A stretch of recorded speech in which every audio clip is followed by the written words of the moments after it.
Hey everyone, I wanted to reach out and see how everyone is doing with their fitness programming, and more specifically, how are you doing with your overall wellness?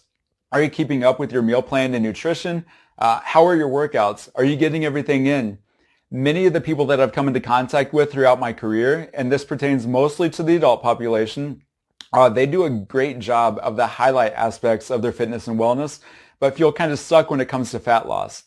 There might be an underlying reason or component that you're not considering.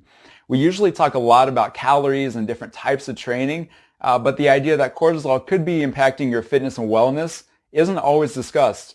If you're not familiar, cortisol is a steroid hormone that helps the body deal with stress. It does a number of great things for your body, like helping control your blood sugar levels. It regulates metabolism, helps reduce inflammation, it helps control the salt and water balance in your body. For women, pregnant women, it helps support the developing fetus. So it sounds like cortisol is this amazing hormone that is going to help your body in any situation. We want to be careful to not let our cortisol levels get too high. Too much cortisol could lead to things like Cushing's syndrome, increased glucose levels.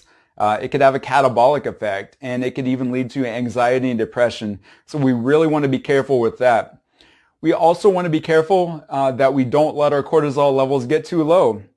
Cortisol levels that are too low could be detrimental and leading to issues like fatigue and muscle loss and mood swings. So it's really important that we keep our cortisol levels in check. So here are a few things that might help you out that you might want to keep in mind when it comes to cortisol. In order to protect the body, cortisol levels are raised during times of stress, illness or injury, fatigue, low blood sugar, excessive caffeine intake, and are generally highest in the morning. So when you wake up, cortisol levels are most likely at the highest they're going to be and then decline throughout the day. So it makes sense that we drink our coffee in the morning when our cortisol levels are already elevated.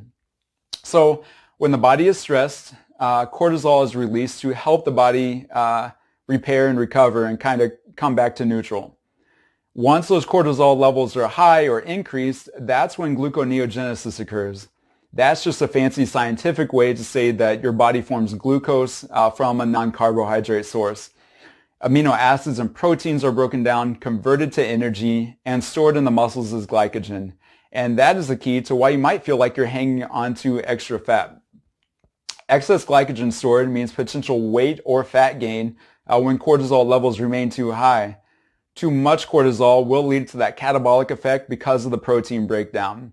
So thinking of it another way, if you're constantly stressed because of your job, because of life situations, if you're not getting enough sleep at night, your body is really defending itself against these stresses by not only breaking down the muscle you've worked so hard to build, but also storing excess glycogen.